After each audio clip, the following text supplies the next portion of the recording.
working with Morris in the legislature? Well, Jim, you could probably answer that question better than I can, but I'll be honest with you, even though I had served in the legislature, and of course I didn't know anybody in the Wisconsin legislature, he was masterful at going through the halls and getting to the point where he would create leverage and pressure points and, form alliances with people who had been just maybe enemies weeks before on another piece of legislation. I just followed around like a puppy dog, learning whatever I could from clearly somebody who was the master of being able to orchestrate policy in that legislature. It was everybody from obviously,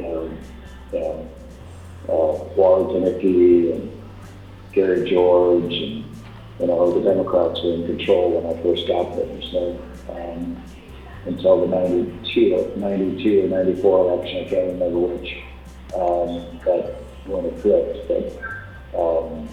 But he was just really, really good at getting stuff done.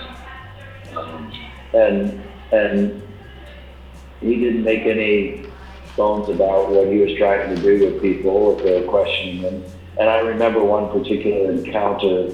Clouser was, I think, the DOA secretary at the time.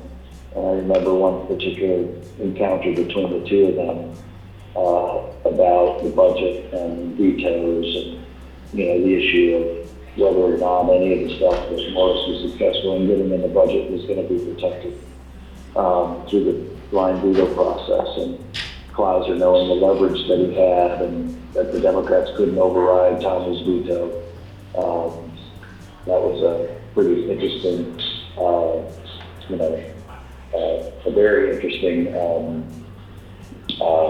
encounter to see the two of them who were kind of titans when it came to, working the process there. Yeah, I think, John, one of the things that impressed all of us, the presidents, was the coalitions that he built, or at least those that weren't going to oppose some of our legislation outright, and we wouldn't oppose some of theirs, like the Farm Bureau, the realtors. I don't know if we ever had that type of relationship with WMC, but we did before. Early on, we had a heck of a relationship with WMC. Well, and I remember the coalition of the towns. That's true. Association. It was realtors and the Farm Bureau's Roger Cliff. It was Bill Mulcation and Mike Theo, and forgetting the towns guy who was the head of the Towns Association.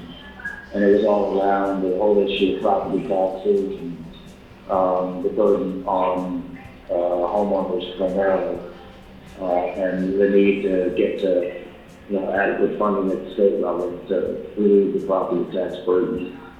If somebody betrayed him on something that was a deal, he didn't. If somebody had told him that they were going to do something and did something different, that was a huge problem. But if people would tell him that they were going to be against him, and Roger Cliff and Mike Theo used to do that all the time, right? And he held them in high regard. And if somebody did something behind the back, and he got most of that problem from the Democrats more than Republicans, more than his coalitions. And my observation is he had very tight relationships with those other organizations. And it was in large part because they were forthright and he was forthright with them, and they were going to be in opposition and came to state legislative campaigns or governors or whatever.